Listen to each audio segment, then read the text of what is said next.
নির্বাচনী রোডম্যাপ ঘোষণা করলো অন্তর্বর্তীকালীন সরকার। অন্তর্বর্তীকালীন সরকারকে যত ধরনের সহযোগিতা বিএনপি করে এসছে, তাকে সমর্থন দিয়ে এসেছে, কিন্তু কেন জানি মনে হচ্ছে রোডম্যাপ যেটি দিয়েছেন সেটি একটু প্রলম্বিত রোডম্যাপ। এইটা আমার মনে হয় সাধারণ মানুষের কাছে এটা একটা প্রশ্নবোধক চিহ্ন দেখা দিচ্ছে। কোনো উদ্দেশ্য আছে কিনা? আমরা খবরের কাগজ দেখছি, বিভিন্ন জায়গায় দেখছি যে জাতীয় নাগরিক কমিটি এই নামে একটি রাজনৈতিক দল করা হচ্ছে। ঠিক ভালো কথা, গণতন্ত্রের পথে যখন আমরা হেঁটে যাচ্ছি তখন যে কেউ রাজনৈতিক দল সেটা করতে পারে। এখন এটা অন্তর্বর্তীকালীন সরকার বা যারা এইটা করছেন, এখানে বৈষম্য বিরোধী ছেলেরা আছেন যারা নেতৃত্ব দিয়েছেন, তারা যদি দল করেন খুবই ভালো কথা, তারা গণতন্ত্রের জন্য দল করছেন। কিন্তু এইটা যেন আবার রাজকীয় দল হয়ে না ওঠে, এটা মাথায় রাখতে হবে। এবং রাষ্ট্রের পৃষ্ঠপোষকতায় কোনো দলকে গঠন করার প্রক্রিয়া যদি হয়, তাহলে যে ক্রেডিবিলিটি এই সরকারের, সেই ক্রেডিবিলিটি কিন্তু নষ্ট হবে। আমরা একটা জিনিসের মধ্যে দেখছি যে এই দলকে সুসংগঠিত করার জন্য ইতিমধ্যে যে কমিশনারদেরকে বাদ দেওয়া হয়েছে, কাউন্সিলরদেরকে, তাদেরকে নাকি সেখানে নেওয়া হবে, এরকম কথাবার্তা শুনছি। দেখুন, আওয়ামী লীগের আমলে শেষ যে নির্বাচন, কাউন্সিলরদের নির্বাচন বা পৌর নির্বাচন বা মেয়র নির্বাচন হয়েছে, এই যে কাউন্সিলর যারা হয়েছেন এরা তো অধিকাংশ ক্রিমিনাল।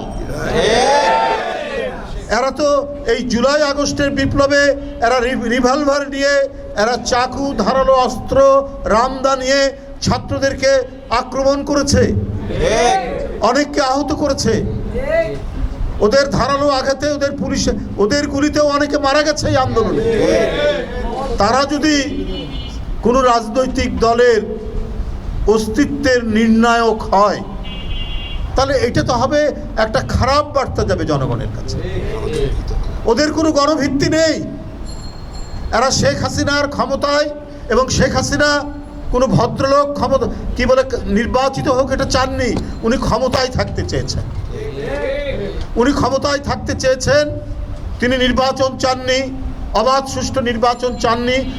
তার কিছু গুন্ডা পান্ডা হলেই চলবে, এই কারণেই বেছে বেছে তিনি সারা দেশে আপনার কাউন্সিলর তিনি করেছিলেন, সিলেকশন দিয়েছিলেন, ওদেরকেই নির্বাচন কমিশন ঘোষণা করেছে।